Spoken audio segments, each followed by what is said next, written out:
Livro de 2 Reis.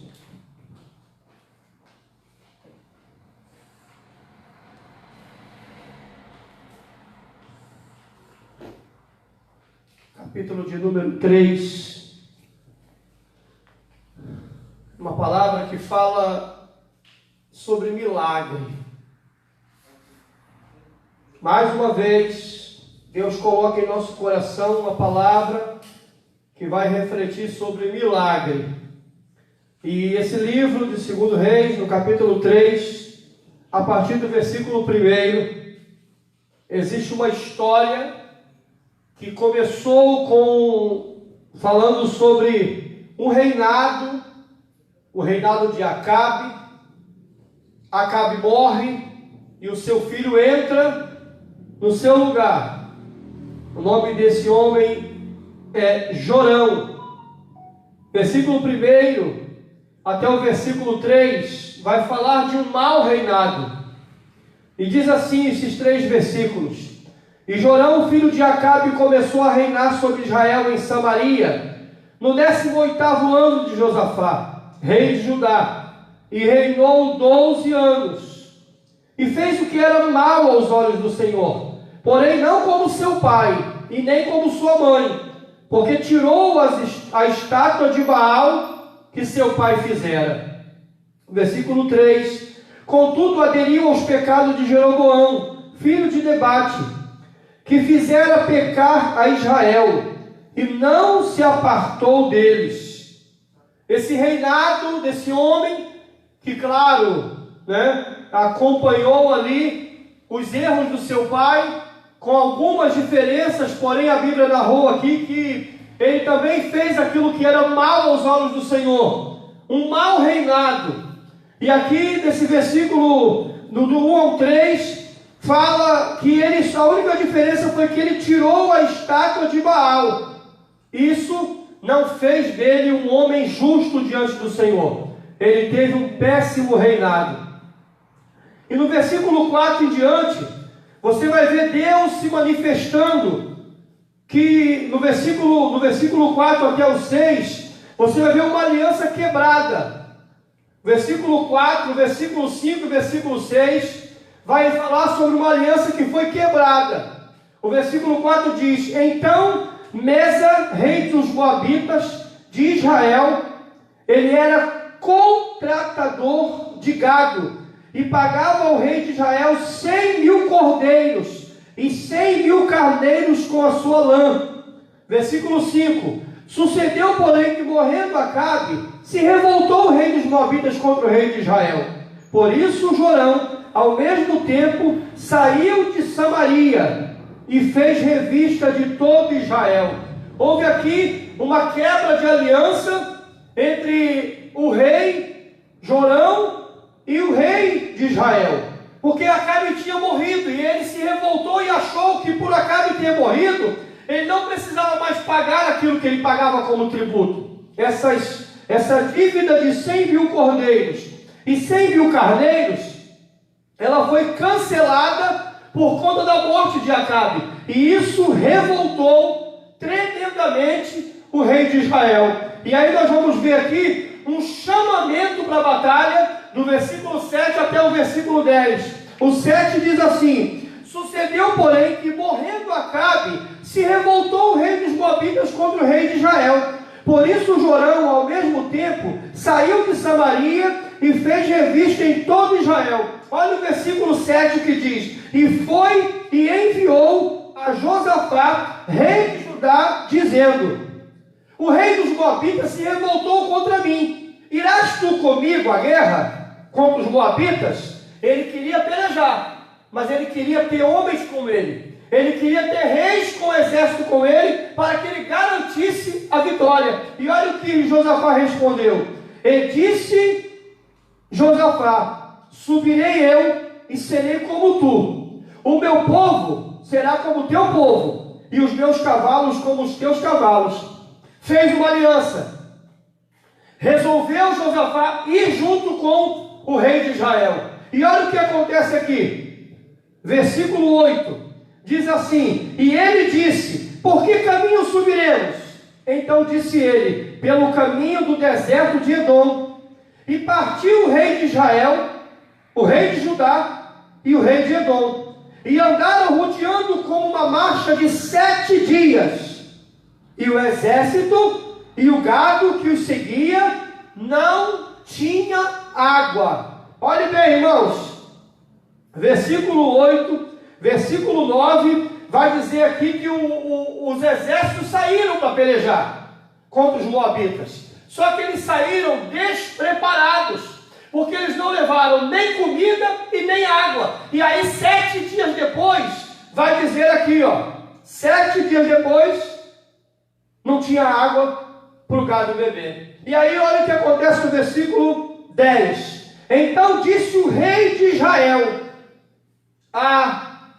que o Senhor chamou a esses 3 reis para os entregar nas mãos dos moabitas. O rei se entregou. O rei deu a batalha já por perdida. Ele confessa: esse ar é um ar de lamúria. Trouxemos os 3 reis para entregar nas mãos dos moabitas. Acabou. Fizemos tudo certo, mas faltou uma coisa: não pensamos na trajetória, não pensamos na necessidade que tínhamos, que teríamos, que iríamos ter na longa jornada. Não trouxemos nem comida e nem bebida. E aí vem no versículo 11, onde Deus ele começa a sua manifestação.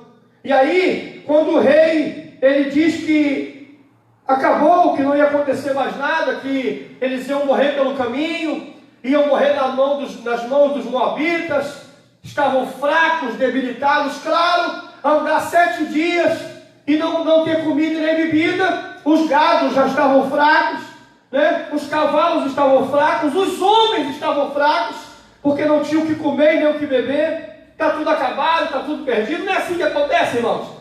Não tem situação que a gente olha e diz: onde eu errei? Isso aqui eu posso dar por perdido, mas deixa eu voltar aqui para pensar: onde foi que eu errei? O que eu deixei de fazer para que hoje eu não tivesse como crer que isso aqui vai mudar, que essa vitória vai chegar, que esse negócio aqui vai acontecer? Aonde que eu deixei? Aonde foi a minha falha? Quem nunca passou por esse momento de pensar: aonde foi o meu erro? Que agora eu estou olhando aqui e não vejo saída, eu não vejo solução. E aí vai entrar uma situação em que Deus vai se manifestar através de um homem chamado Josafá. No versículo 11 diz assim: então disse Josafá: não há aqui algum profeta de Deus, algum profeta do Senhor?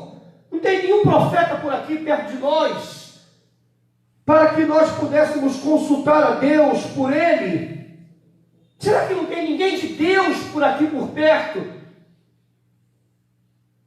Tremendo essa palavra, porque esse pedaço aqui, porque deixa eu frisar aqui alguma coisa, porque falou muito ao meu coração. As pessoas que estão indo para a batalha, elas estão levando a certeza da vitória. Elas não estão pensando na necessidade de um mover de Deus. E aí, quando tudo parece estar perdido, ninguém tem fé para acreditar que algo vai acontecer, Josafá se levanta para mostrar que ele é diferente. E aí, quando Josafá se levanta, ele já pensa logo em algo de Deus da situação.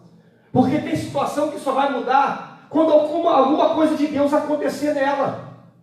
Existem coisas que só vão mudar quando a mão de Deus entrar nela. Olhamos para a Bíblia e vemos vários casos assim. E não é diferente aqui. Quando que a vida de Jó mudou? Quando é que a vida daquele moço deitado à porta do tanque, chamado Betesda, mudou? Quando é que a vida daquele homem que estava na porta da igreja pedindo esmola mudou? Quando que a vida dessas pessoas mudaram? Não foi quando Deus entrou nela. E olha aqui, o povo caminhando 7 dias sem comida e sem bebida, a ruína era certa. E aí um homem se levanta, um homem de Deus se levanta e ele pergunta: Não tem nenhum homem aqui por perto, chamado de profeta, para que nós pudéssemos consultar ao Senhor através dele? E aí, olha o que acontece aqui no versículo 11. Então respondeu um dos servos do rei de Israel e disse: aqui está o Eliseu, filho de Safate, que deitava água sobre as mãos de Elias. Coisa linda! Apareceu uma luz no fim do túnel. Apareceu uma resposta no meio do silêncio. Apareceu uma saída no meio do deserto. Josafá descobre então que tem um profeta ali chamado Eliseu. E olha o que responde Josafá. E disse Josafá: está a palavra do Senhor com ele. Então o rei de Israel e Josafá e o rei de Edom desceram até Eliseu. Desceram até ele.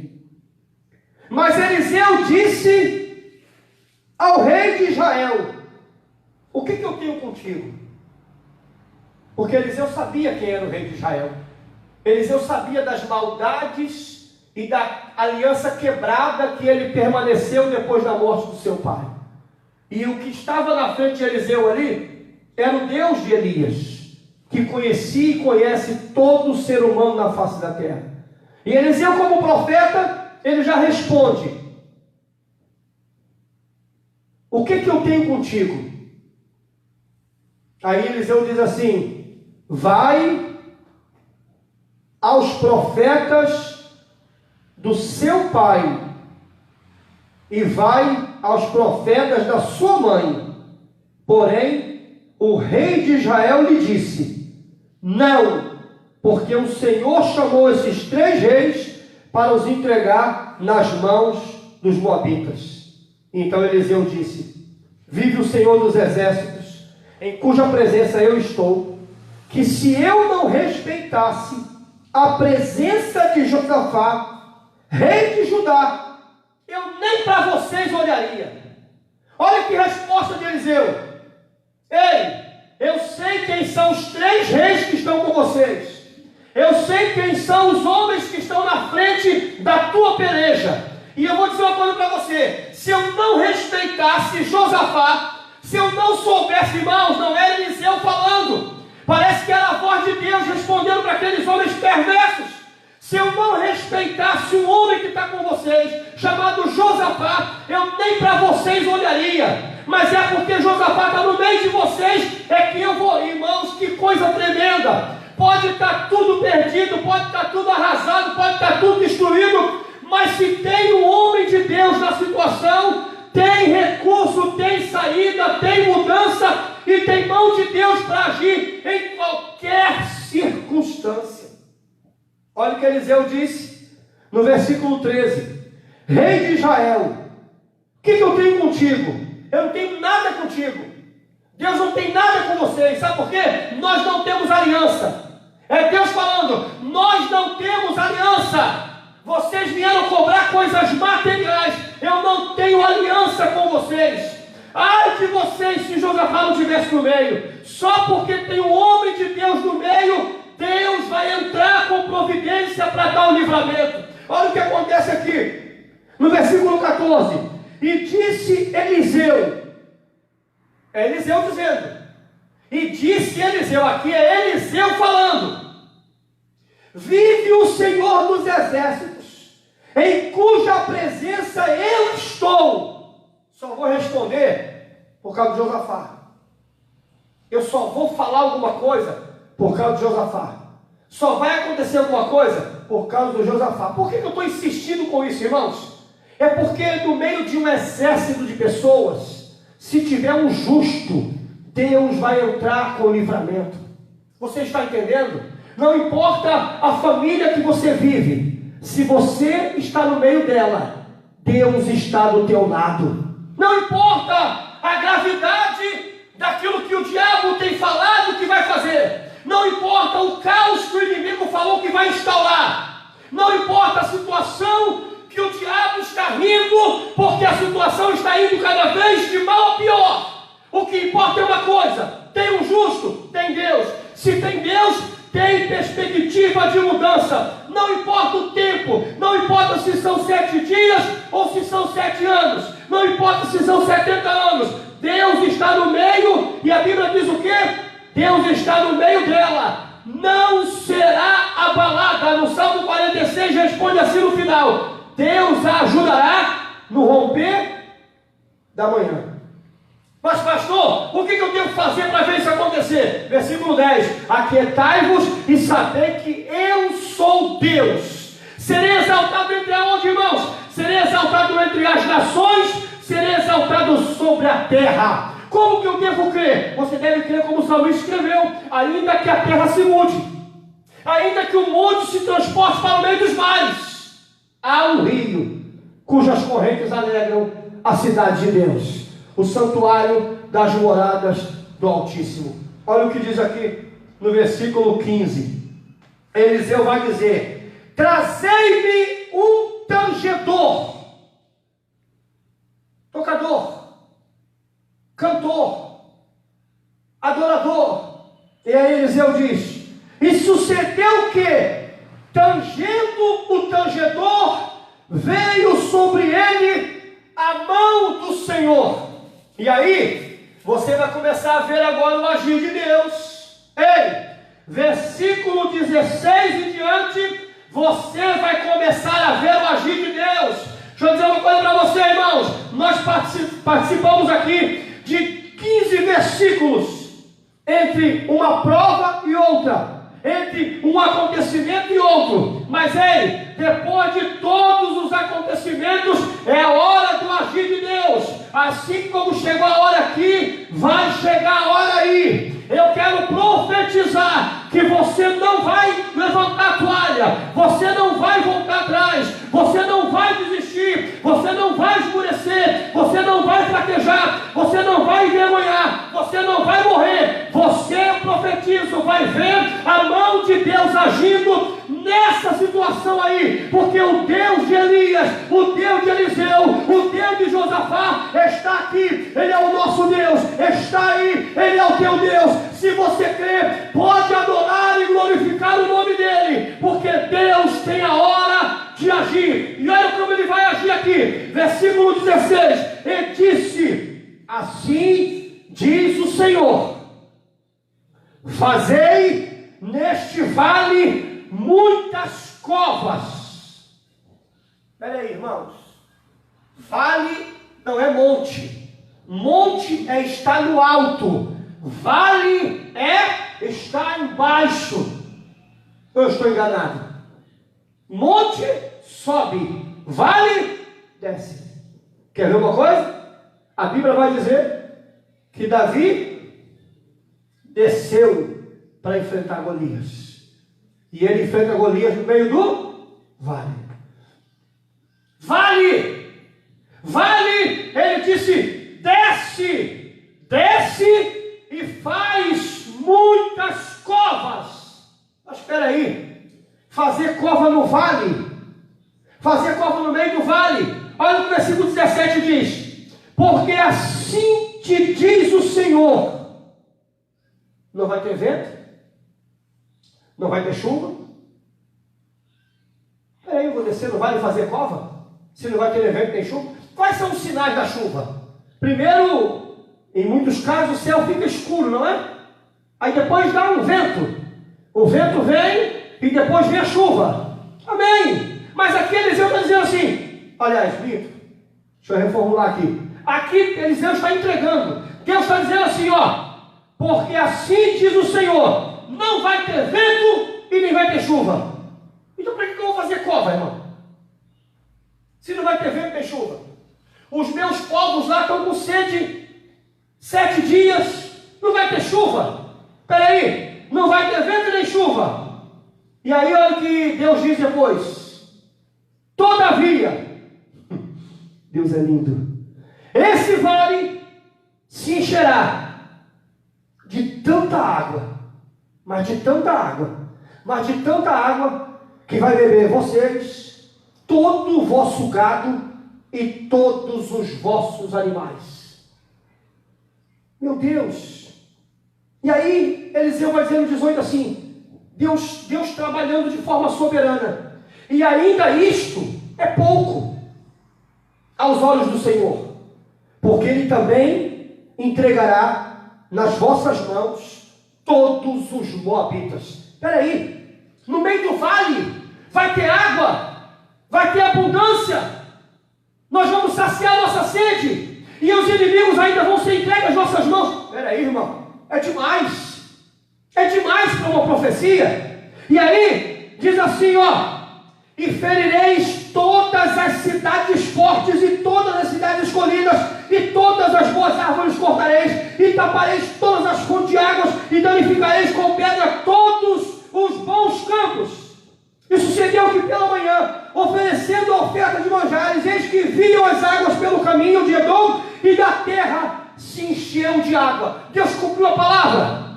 As águas vieram pela manhã, eles oferecendo a oferta, vieram águas pelo caminho. De onde vieram as águas, irmãos? Se não teve vento nem chuva. De onde veio a água? Se não teve o vento nem a chuva. No meio do vale. Deixa eu dizer uma coisa para você. Deus enviou as águas. Deus enviou o recurso para que eles continuassem a jornada. Ei, Deus nunca vai deixar você perecer pelo caminho no meio da jornada. Lembra dos discípulos? A Bíblia diz assim, ó: navegaram 25 a 30 estádios, que na matemática de hoje ela diz 5 a 6 quilômetros. E aí vai morrer todo mundo. O vento é contrário, era madrugada, Jesus não estava com eles, a tempestade assolava, o vento soprava e o mar puxando o barco para baixo. Acabou, não tem solução. No meio da madrugada, todos eles morrendo de medo, vem um homem andando sobre as águas. E quem era esse homem? Era Jesus, que acalmou o vento, a tempestade e o mar, e aquele barco chegou até o final. Você nunca vai ver ninguém que começou uma jornada com Deus morrer no meio do caminho. Você nunca vai ver Deus permitir que alguém que está com Ele passando no meio do deserto e morrer no meio do deserto. Não. Se Deus mandou tu ir, tu vai. Ele vai garantir a tua saída e vai garantir a tua chegada. O salmista escreveu: Ele guardará a sua entrada e guardará também a sua saída. Olha o que acontece aqui. Todo mundo bebeu da água. Os animais, o gado, todos os povos beberam da água. E aí, sabe o que aconteceu? As águas ficaram ali, no meio daquele vale. E olha o que acontece. O adversário olha aquelas águas, fixa os olhos naquelas águas, e chegou uma resposta para eles, e eles pensaram assim: todo o povo de Israel está morto, está todo, olha lá aquelas águas lá, está todo mundo morto, aquilo lá é sangue, está todo mundo morto. Deus permitiu que o reflexo do sol viesse no meio daquelas águas, e o adversário olhava aquela água e não via água, eles viam sangue, e pensaram que era o sangue de todo o povo de Deus. Irmãos, olha o que aconteceu. Entraram totalmente despreparados, achando que o povo de Israel estava morto. Ei, sabe o que tinha acontecido? O povo de Israel já estava de pé, o povo de Israel já estava revigorado, o povo de Israel estava pronto para a batalha. Deus já tinha feito um milagre. Ei, enquanto o adversário pensa que você está morto, Deus está te levantando com mão forte e dizendo para você: não vai parar. Eu estou aqui, como Isaías 40 diz: Ele dá esforço ao cansado e multiplica as forças de quem não tem nenhum vigor. E sabe o que aconteceu? Isaías se cumpriu quando disse assim, ó: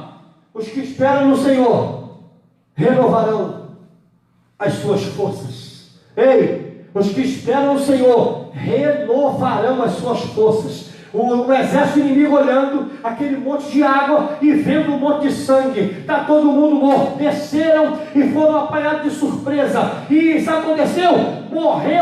Morreram todo o exército adversário que se levantava contra o povo de Deus. Ei, deixa eu dizer uma coisa para você. meu amigo, quando aquele povo olhou e viu a água e o sangue, eu me lembrei de Jesus do Calvário, preso naquela cruz, quando ele desfalece e entrega a Deus o teu Espírito, quando ele diz: Pai, está consumado, a ti entrego o meu Espírito, e ele vira a cabeça para um lado, e a Bíblia diz: e Jesus morreu.